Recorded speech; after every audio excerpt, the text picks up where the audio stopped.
Today we have a great evangelist from America to speak to us.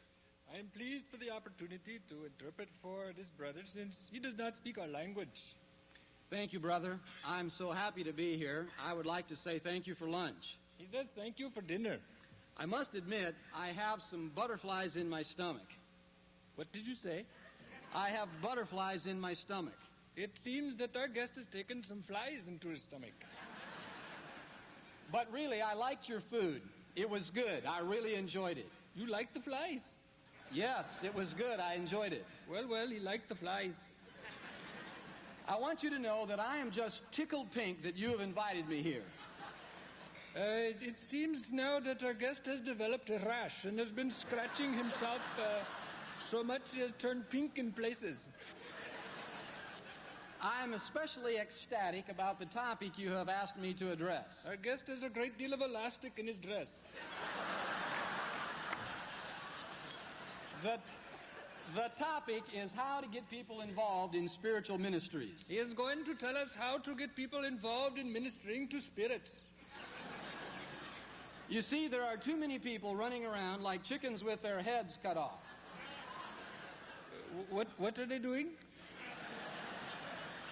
Running around like chickens with their heads cut off. Oh, in this man's country there must be terrible persecution. They are just killing people by cutting their heads off. Then they run around for a while. I don't know why. Their testimony is not worth a hill of beans. Their testimony is not worth a mountain of vegetables. It is time to get on the ball for Jesus. It is time to play sports for Jesus. Part of the problem is you who are pastors. Part of the problem is you pastors. You don't wait upon God. You don't take care of the Lord. You are always jumping the gun. What are they doing? Jumping the gun. Jump. Yes, jumping the gun. Ah, yes. You are putting a gun on the ground and jumping up and down on it. You are always shooting off your mouth. Doing what? Shooting off your mouth. Well, then you take this gun and you just shoot your lips off. I don't know why.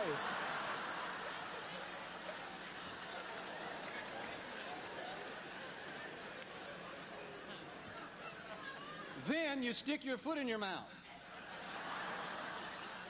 Then when you have just shut off your lips, you put your foot into your mouth. Many times there is a problem with just being lackadaisical. Many times there's a problem with laxatives.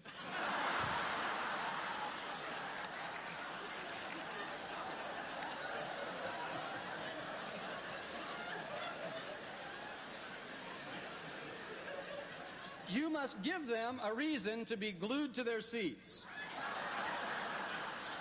Glued. A reason to be glued to their seats. Now, friends, listen very carefully. When people come to your church, you just put something sticky down, so when they sit, they can't get up again. I know how it is getting ready for church. I know how it is to prepare for church. It's late Sunday morning. It's late Sunday morning. The kids are in the yard as filthy as pigs. Kids. You know, you have kids too.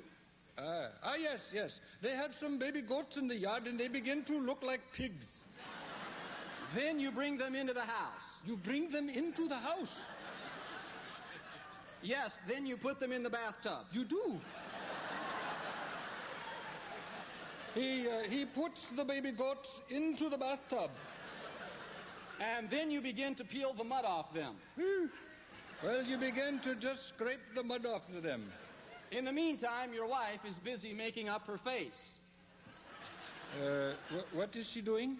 Making up her face. Ah, yes. Your wife is making her face happy for Jesus. You step outside and it's raining cats and dogs. Hey, you step outside and small animals begin to fall from the sky. About that time, your wife's hairdo hits her face. What hits her face? Your wife's hairdo hits her face. Hairdo. Yes. Yes. His wife is hit in the face with one of those small animals falling from the sky. It's enough to make your head spin. The blow makes her head rotate. It's enough to make you go bananas. I'm not sure why, but tropical fruit is coming in here somewhere.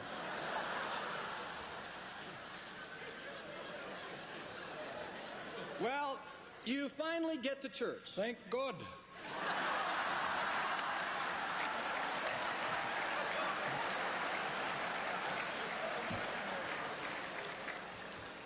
And by the time you get there, you aren't even thinking about God. No, by the time you get to this church, you don't even think about God. You are mad with your wife and your kids. You've become insane with your wife and these baby goats. You are so upset you begin to chew your wife out. Well, you have become so angry with your wife that you begin to bite her. People are just sitting like knots on a log. People are just sitting like brown spots on wood. Your wife is trying to smile. Your wife is just trying to grin. Everybody can tell you have just chewed her out. Everybody can see that you have bitten her. The blood must still be running down, I suppose. I see now the clock is flying, and I must rush to a conclusion. It seems that this man had a vision that the clock was flying, giving people concussions. What you need to do is get into your closet of prayer. Closet? Water closet? Any kind of closet. Ah, yes. What you need to do is just go to the bathroom and pray.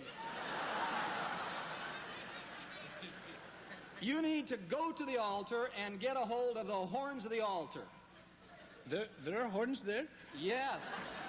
Yes, you must get hold of the horns of the altar. Ah, yes, yes. Do you remember those baby goats? They all have horns now. You must grab hold of their horns. I don't know why.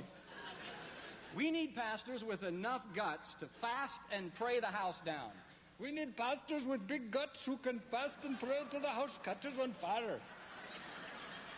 Now, if you will follow my words, Now, if you will talk just like I do, the power of the Spirit will sweep over you. God will hit your people with a broom. Every word I preach is in the Bible. This man thinks that all the things he has said are really in the Bible.